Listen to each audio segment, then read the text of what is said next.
Hi friends, welcome back to dhansasworld. ഇന്ന് ഞാൻ വന്നിരിക്കുന്നത് വളരെ സോഫ്റ്റ് ആയിട്ടുള്ള ഒരു ദോശേൻ്റെ റെസിപ്പി ആയിട്ടാണ്. അപ്പോൾ സാധാരണ നമ്മൾ ദോശ ഇഡലിയൊക്കെ ഉണ്ടാക്കുന്ന സമയത്ത് നമ്മൾ തലേന്ന് അരി കുതിർത്തിട്ട് തലേന്ന് വൈകുന്നേരമൊക്കെ ആയിരിക്കും അരച്ച് വെക്കുന്നത്. പക്ഷേ നമ്മൾ ഈ ദോശ ഉണ്ടാക്കുന്നത് തലേന്ന് രാത്രിയാണ് അരി കുതിർക്കുന്നത്. എന്നിട്ട് നമ്മൾ രാവിലെ അരച്ചിട്ട് ഒരു അരമണിക്കൂർ കൊണ്ടാണ് ദോശ ഉണ്ടാക്കിയെടുക്കുന്നത്.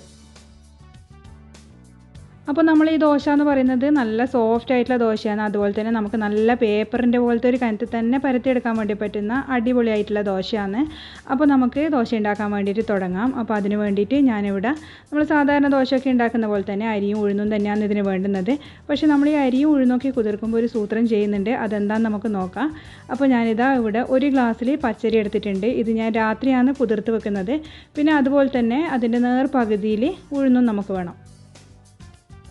ഇനി നമ്മൾ എടുക്കുന്നത് നമുക്ക് ഉലുവയാണ് അത്യാവശ്യമായിട്ടുള്ളത്. അപ്പോൾ നമുക്കറിയാം, ഉലുവ ചേർത്ത് കഴിഞ്ഞാൽ നമ്മുടെ ദോശയ്ക്ക് നല്ല സോഫ്റ്റ്നെസ് കിട്ടും. അതുപോലെ തന്നെ നല്ലൊരു ടേസ്റ്റും ഉണ്ടാകും. അപ്പോൾ ഒരു 1/4 ടീസ്പൂൺ ഉലുവ ഞാൻ ഇതിലേക്ക് ചേർത്ത് കൊടുക്കുന്നുണ്ട്.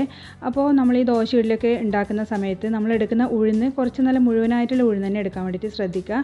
അപ്പോൾ ഞാൻ ഈ 3 ചേരുവകൾ നന്നായിട്ടൊന്ന് കഴുകി എടുത്തുകൊണ്ട് വന്നിട്ടുണ്ട്. നമുക്ക് നല്ലോണം തന്നെ കഴുകിയെടുക്കണം. കാരണം നമ്മൾ ഈ കുതിർത്ത് വെച്ച വെള്ളത്ത് വെച്ചിട്ടാണ് നമ്മളിത് അരച്ചെടുക്കുന്നത്. അപ്പോൾ നമ്മൾ അരി ഉഴുന്നൊക്കെ നന്നായിട്ട് കഴുകിയതിന് ശേഷം നമ്മളിതിലേക്ക് ചേർത്ത് കൊടുക്കുന്നത് ചോറാണ്. അപ്പോൾ ഒരു 1/2 ഗ്ലാസ് ചോറാണ് ഞാൻ ചേർത്ത് കൊടുക്കുന്നത്. അപ്പോൾ നമ്മൾ ഉഴുന്നെടുക്കുന്നതും 1/2 ഗ്ലാസ്സാണ്. അതുപോലെ തന്നെ നമ്മൾ 1/2 ഗ്ലാസ്സിൽ നമ്മൾ ചോറും എടുക്കണം. ഇനി ഞാനിതിലേക്ക് ചേർക്കുന്നത് ഈസ്റ്റാണ്. അപ്പോൾ ഈസ്റ്റ് എന്ന് പറയുന്നത് ആക്റ്റീവ് ഡ്രൈഡ് ഈസ്റ്റാണ് ഞാൻ എടുക്കുന്നത്. അപ്പോൾ ഇങ്ങടുത്ത് ഇൻസ്റ്റൻറ്റ് ഈസ്റ്റ് ഉള്ളെങ്കിൽ നിങ്ങൾക്ക് അതും ചേർത്ത് കൊടുക്കുക. അപ്പോൾ ഒരു 1/4 ടീസ്പൂൺ മാത്രം എടുത്താൽ മതി. അതിൻ്റെ അളവ് അധികം കൂടണ്ട. ഇനി നമുക്കിതിലേക്ക് ആവശ്യത്തിന് നല്ല വെള്ളവും ചേർത്ത് കൊടുക്കാം.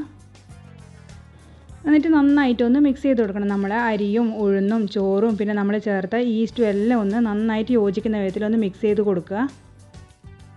അപ്പോൾ വെള്ളം എന്ന് പറയുന്നത് നമ്മൾ ആ ഒരു അരിൻ്റെയും പിന്നെ നമ്മളെ ചോറിൻ്റെയും ഒക്കെ മേൽഭാഗത്ത് വരുന്ന വിധത്തിൽ വെള്ളം ചേർത്ത് കൊടുക്കണം. കാരണം നമ്മൾ ഈ വെള്ളത്തിൽ തന്നെയാണ് രാവിലെ ഇത് അരച്ചെടുക്കുന്നത്. അതുകൊണ്ട് പിന്നെ നമ്മൾ ആ വെള്ളം അങ്ങ് കളയേണ്ട ആവശ്യമൊന്നുമില്ല. അപ്പോൾ അതുകൊണ്ട് ഇത് നമുക്ക് കുതിർന്ന് വരുമ്പം ഈ വെള്ളം നമുക്ക് ആവശ്യമായിട്ട് വരും. അപ്പോൾ ഇത്ര മാത്രം വെള്ളം എടുത്താൽ മതി. അധികമായി പോകാണ്ടിരിക്കാൻ വേണ്ടിയിട്ടൊന്ന് സൂക്ഷിക്കുക. ഇനി നമുക്കിതൊന്ന് മൂടി വെച്ച് മാറ്റി വെക്കാം. കാരണം നമുക്കിത് രാവിലെ അരച്ചെടുക്കാനുള്ളതാണ്. അപ്പോൾ ഈ ഒരു രാത്രി അതൊന്ന് കുതിരാൻ വേണ്ടിയിട്ട് നമുക്കൊന്ന് മാറ്റി വെക്കണം. അപ്പോൾ രാവിലെ ആകുമ്പോഴത്തേക്ക് നമുക്കിത് നോക്കാം. അപ്പോൾ ഇതിൻ്റെ മൂടി തുറന്ന് നോക്കുന്ന സമയത്ത് നമുക്കിതൊക്കെ നന്നായിട്ട് പൊങ്ങി വന്നിട്ടുണ്ട്. ഈസ്റ്റ് ചേർത്തുകൊണ്ട് തന്നെ നമുക്കിത് കാണുന്നുണ്ടോയെന്ന് അറിയില്ല. അതിന് കുറച്ച് മേൽഭാഗത്തൊക്കെ ഒരു പതയൊക്കെ വന്നിട്ടുണ്ട്. അപ്പോൾ ഇത് മാത്രമേ വേണ്ടൂ. നമുക്കിനി ഇപ്പോൾ അധികം ടൈമൊന്നും വേണ്ട. അരച്ചിട്ട് ഒരു അരമണിക്കൂർ കൊണ്ട് തന്നെ ചുട്ടെടുക്കാം. അപ്പോൾ തലേന്ന് നമ്മൾ ഇത് അരച്ചിട്ട് ഒരുപാട് സമയം അങ്ങനെ പൊങ്ങാൻ വെക്കേണ്ട ആവശ്യമൊന്നുമില്ല. അപ്പോൾ നമുക്ക് ഈ അരിയും ഉഴുന്നും ഒക്കെ നമുക്കൊന്ന് മിക്സിയിലേക്ക് ഇട്ട് കൊടുക്കുക. എന്നിട്ട് അതിലുള്ള വെള്ളവും കൂടി നമുക്കൊന്ന് ഒഴിച്ചു കൊടുക്കാം. അപ്പോൾ ഞാൻ ഒറ്റ ബാച്ചായിട്ടാണ് അരച്ചെടുക്കുന്നത്. അപ്പോൾ നിങ്ങൾക്ക് 2 ബാച്ചായിട്ടാണെങ്കിൽ അങ്ങനെയും ചെയ്യാം. അതുപോലെ ഈസ്റ്റൊക്കെ തലേന്ന് ഇട്ട് കുതിർത്ത് വെക്കുമ്പോൾ പുളിപ്പ് ടേസ്റ്റ് ഉണ്ടാവുമോ, അത് മോശമായി പോകുമോ എന്ന് ചിന്തിക്കുന്നുണ്ടാവും നിങ്ങൾ. അങ്ങനെയൊന്നും ഉണ്ടാവില്ല. ആ ഒരു പുളിപ്പ് ടേസ്റ്റ് ഒന്നും ഉണ്ടാവില്ല. ആ ഒരു ഈസ്റ്റിൻ്റെ ടേസ്റ്റ് ഒന്നും ഉണ്ടാവില്ല. സാധാരണ ഒരു ദോശേൻ്റെ ടേസ്റ്റ് തന്നെയാണ് നമുക്ക് ഉണ്ടാകുക. അപ്പോൾ ഇതാ ഞാനിവിടെ നന്നായിട്ട് അരച്ചെടുത്ത് കൊണ്ടുവന്നിട്ടുണ്ട്. നമ്മൾ അധികം കട്ടിയായിട്ടല്ല അരച്ചെടുക്കുന്നത്. സാധാരണ നമ്മൾ ദോശക്ക് അരക്കുന്ന പോലെയല്ല, ഒരു ഇത്തിരി ലൂസായിട്ടാണ് അരച്ചെടുക്കുന്നത്. ഇനി നമുക്കിത് ഒരു ബൗളിലേക്ക് മാറ്റി കൊടുക്കാം. അതുപോലെ നിങ്ങൾ അരക്കുമ്പോൾ പ്രത്യേകം ശ്രദ്ധിക്കേണ്ടതെന്ന് പറഞ്ഞാൽ അധികം തരിതരിപ്പായിട്ടൊന്നും അരച്ചെടുക്കരുത്. നല്ല ഫൈനായിട്ട് തന്നെ അരച്ചെടുക്കണം. അപ്പോൾ സാധാരണ നമ്മൾ ദോശക്ക് അരക്കുമ്പോൾ ദോശക്കായാലും ഇഡ്ലിക്കായാലും ഒരു ഇത്തിരി തരിതരിപ്പായിട്ടാണ് അരച്ചെടുക്കുക. പക്ഷേ ഇതതുപോലെയല്ല, നല്ല ഫൈനായിട്ട് തന്നെ അരച്ചെടുക്കണം. ഇനി നമുക്ക് ഇതിലേക്ക് ആവശ്യത്തിനുള്ള ഉപ്പ് ചേർത്ത് കൊടുക്കുക. എന്നിട്ട് നന്നായിട്ടൊന്ന് മിക്സ് ചെയ്യണം. എന്നിട്ട് നമ്മളൊരു അരമണിക്കൂർ ഇതൊന്ന് മാറ്റി വെക്കണം.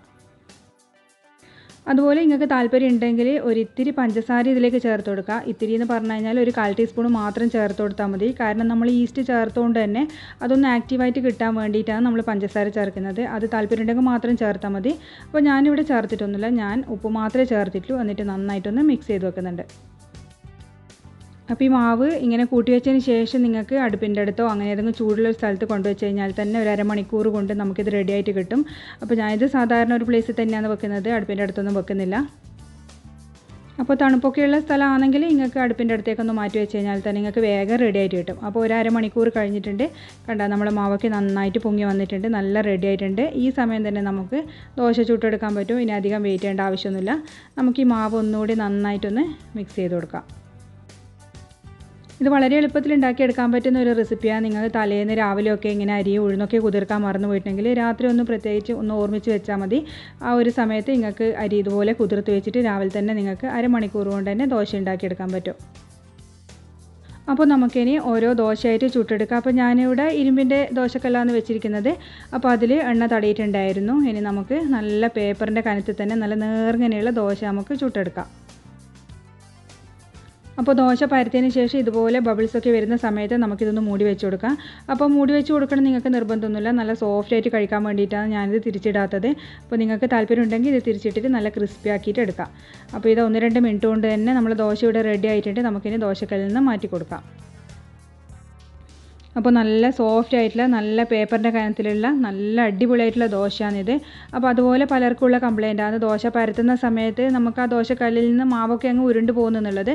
അപ്പോൾ അതിന് നിങ്ങൾ പ്രത്യേകം ശ്രദ്ധിക്കേണ്ട ഒരു കാര്യം എന്ന് പറയുന്നത് നമ്മൾ ഹൈ ഫ്ലെയിമിലൊന്നും അങ്ങനെ ദോശ ചുടാൻ പാടില്ല.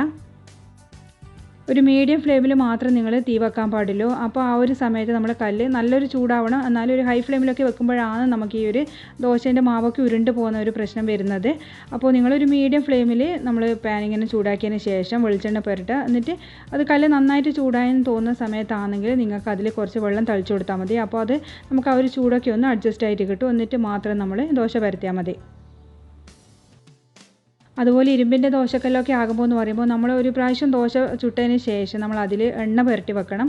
എന്നാൽ മാത്രമേ അത് കുറേ കാലം നമുക്ക് നിൽക്കുകയുള്ളൂ. അല്ലെങ്കിൽ ഇങ്ങനെ കുറച്ച് ഡ്രൈ ആയിട്ട് നമുക്ക് ആ ഒരു ദോശക്കല്ലൊക്കെ അങ്ങ് മോശമായി പോകും. അതുകൊണ്ടാണ് നമുക്ക് ഇരുമ്പിൻ്റെ ദോശക്കല്ലൊന്നും അങ്ങനെ പിന്നെ കിട്ടാത്തത് നമുക്ക് ദോശയൊക്കെ. അപ്പോൾ അതൊന്ന് ശ്രദ്ധിക്കുക. നിങ്ങൾ ചുട്ട് കഴിഞ്ഞതിന് ശേഷം നിങ്ങൾ എണ്ണ പുരട്ടിയിട്ടൊന്ന് വെക്കാൻ വേണ്ടിയിട്ട്.